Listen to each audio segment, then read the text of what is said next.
படிக்கும் போதே மனதை நெகிழ வைத்த 4 அழகான குட்டி உண்மை நிகழ்வுகள். நிகழ்வு 1. 24 வயது வாலிபன் ரயில் ஜன்னல் வழியே பார்த்து கத்தினான், அப்பா இங்கே பாருங்கள், மரங்கள் எல்லாம் நமக்கு பின்னால் ஓடுகின்றன என்று. அவன் அருகில் இருந்த அவனது அப்பா சிரித்து கொண்டார். ஆனால் அவர்கள் அருகில் இருந்த இளம் தம்பதியினர் அவனை பார்த்து பரிதாபப்பட்டு கொண்டனர்.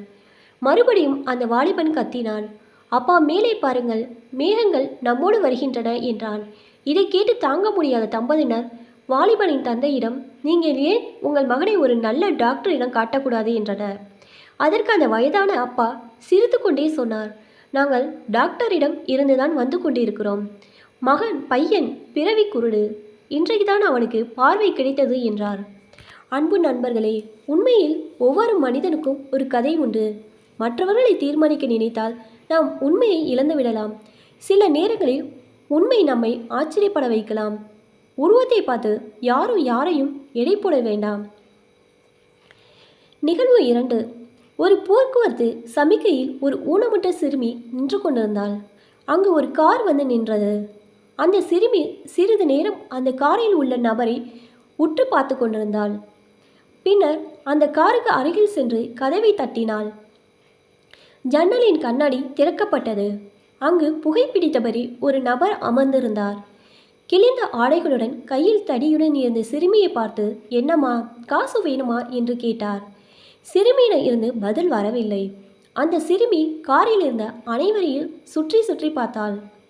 காருக்குள் ஒரு கை குழந்தையுடன் ஒரு பெண் அமர்ந்திருந்தாள். இந்த பொண்ணு உனக்கு என்ன வேணும் என்று கேட்டார். எனக்கு எதுவும் வேணாயா, உங்கள் பசங்களுக்கு நீங்கள் எல்லாத்தையும் கொடுக்கணும்னு ஆசைப்படுறீங்களாயா என்று கேட்டாள். ஆமாம், ஏமா இப்படி கேட்குற என்று கேட்டார். உங்கள் பசங்களுக்கு எல்லாத்தையும் கொடுங்க, ஆனால் என்ன மாதிரி அவங்களுக்கும் வறுமையை கொடுத்துடாதீங்க ஐயா. இன்றைக்கி நீங்கள் என்ன நினச்ச மாதிரி நாளைக்கு உங்கள் மகளை யாரும் நினைத்து விடக்கூடாது. இந்த புகைப்பிடிக்கும் பழக்கத்தை இன்றோடு விட்டு தள்ளுங்கள் ஐயா. உங்களை போன்ற ஒரு அப்பா எனக்கு இருந்ததால் தான் நான் இன்று உங்கள் முன் நிற்கிறேன். இந்த நிலை உங்கள் மகளுக்கும் வர வேண்டுமா என்று கேட்டாள் அந்த சிறு பெண். சற்றென சிகரெட்டை கீழே போட்டார். என்னையா, சிகரெட்டு சுற்றுச்சா என்று அந்த சிறுமி கேட்க, இல்லம்மா, நீ சொன்ன வார்த்தைகள் தான் என்னை சுட்டுவிட்டது என்றார். தயவு கூர்ந்து புகைப்பிடிப்பதை இன்றோடு நிறுத்துங்கள். நிகழ்வு 3. செட்டிநாட்டு வீதி ஒன்றில் கீரை வித்து கொண்டு செல்கிறாள் ஒரு பெண். வீட்டு வாசலில் மகனோடு அமர்ந்திருந்த தாய் கீரை வாங்க அவளை கூப்பிடுகிறாள். ஒரு கட்டு கீரை என்ன விலை? 5 ரூபா. 5 ரூபாயா? 3 ரூபாய் தான் தருவேன். 3 ரூபாய் என்று சொல்லி 4 கட்டு கொடுத்துட்டு போ. இல்லைம்மா, வராதுமா, அதெல்லாம் முடியாது. 3 ரூபாய் தான் பேரம் பேசுகிறாள் அந்த தாய். பேரத்திற்கு ஒத்துக்கொள்ளாத அந்த பெண் கூடையை எடுத்துக்கொண்டு சிறிது தூரம் சென்றுவிட்டு, மேலே 1 ரூபாய் போட்டு கொடுங்கம்மா என்றாள். முடியவே முடியாது, கற்றுக்கு 3 ரூபாய் தான் தருவேன் என்று பிடிவாதம் பிடித்தாள். கீரைக்காரி சிறிது யோசனைக்கு பிறகு, சரிமா, உன் விருப்பம் என்று கூறிவிட்டு 4 கட்டு கீரையை கொடுத்துவிட்டு 12 ரூபாய் வாங்கி கொண்டு கூடையை தூக்கி தலையில் போகும்போது கீழே சரிந்தாள். என்னடி அம்மா, காலையில் ஏதும் சாப்பிடலையா என்று அந்த தாய் கேட்க, இல்லைம்மா, போய் தான் கஞ்சி காய்ச்சணும். சரி இரு, இதோ வரேன் என்று கூறிவிட்டு வீட்டுக்குள் சென்றவள் திரும்பும்போது ஒரு தட்டில் 6 இட்லி சட்னியோடு வந்தாள். இந்தா சாப்பிட்டு போ என்று கீரைக்காரியிடம் கொடுத்தாள். எல்லாவற்றையும் பார்த்து கொண்டிருந்த அந்த தாயினுடைய மகன், ஏமா 5 ரூபாய்க்கு பேரம் பேசுனீங்க, ஒரு இட்லி 5 ரூபான்னு வச்சுக்கிட்டா கூட 6 இட்லிக்கு 30 ரூபா வருதுமா என்று கேட்க, அதற்கு அந்த தாய், வியாபாரத்தில் தர்மம் பார்க்கக்கூடாது, தர்மத்தில் வியாபாரம் பார்க்கக்கூடாதுப்பா என்று கூறினாள். இதுதான் உண்மையில் மனித நேயம். நிகழ்வு 4. மாலையில் நடைப்பயிற்சியை முடித்துக்கொண்டு அந்த தம்பதியினர் வீட்டுக்கு நடந்து வந்து கொண்டிருந்தனர். வரும் வழியில் ஒரு கயிற்று பாலம் ஒன்று இருந்தது. சற்று இருட்டியதால் இருவரும் வேகமாக நடக்க தொடங்கினர். திடீரென மழை சாரலும் வீசியது. வேகமாக நடந்து கொண்டிருந்தவர்கள் ஓடத் தொடங்கினர். கணவர் வேகமாக ஓடினார். கயிற்று பாலத்தை கணவன் கடந்து முடிக்கும் போதுதான் மனைவி பாலத்தினை வந்தடைந்தார். மழை சாரலோடு கும்மி இருட்டும் சேர்ந்து வந்ததால் மனைவி பாலத்தை கடக்க பயப்பட்டாள். அதோடு மின்னலும் இடியும் சேர்ந்து கொள்ள பாலத்தின் ஒரு பக்கத்தில் நின்று கணவனை துணைக்கு அழைத்தாள். இருட்டில் எதுவும் தெரியவில்லை.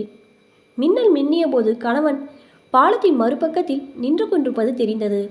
தன்னால் முடிந்தவரை சத்தமிட்டு கணவனை அழைத்தாள்.